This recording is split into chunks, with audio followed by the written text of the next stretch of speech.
أول audit ييجي على الشركة، وبرغم إن هو audit مفروض سهل وبسيط وجاي لي على فترة 3 شهور بس، إلا إن التفاصيل المطلوبة كتيرة جدًا، يعني بيبقوا عايزين مثلًا يعرفوا معلومة معينة ولكن بأكتر من طريقة.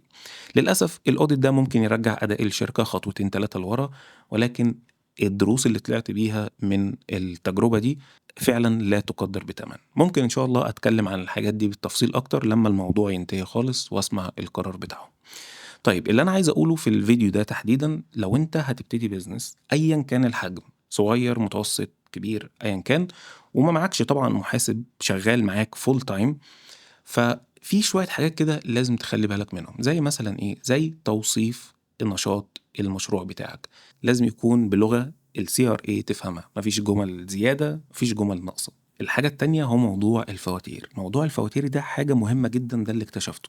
تواريخ الفواتير، أسماء العملاء، الأرقام، سواء حتى بتشتري بضاعة، مرتجعات، كل تفاصيل العملية اللي أنت بتقدّمها، سواء بتشتري أو بتبيع أو بتقدّم خدمة، لازم تكون واضحة من خلال فاتورة.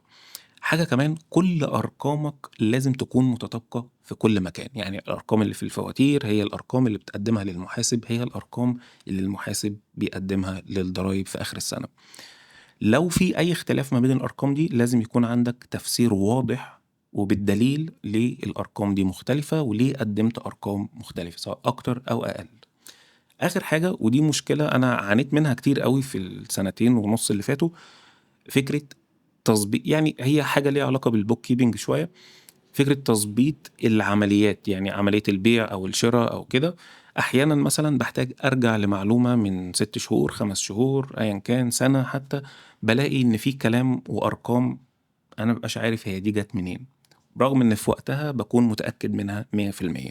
ده بسبب إن ما فيش تفاصيل زيادة تشرح لي إيه اللي تم في العملية دي، خصوصًا لو حاجة غير معتادة. بس كده، وبالتوفيق للجميع إن شاء الله.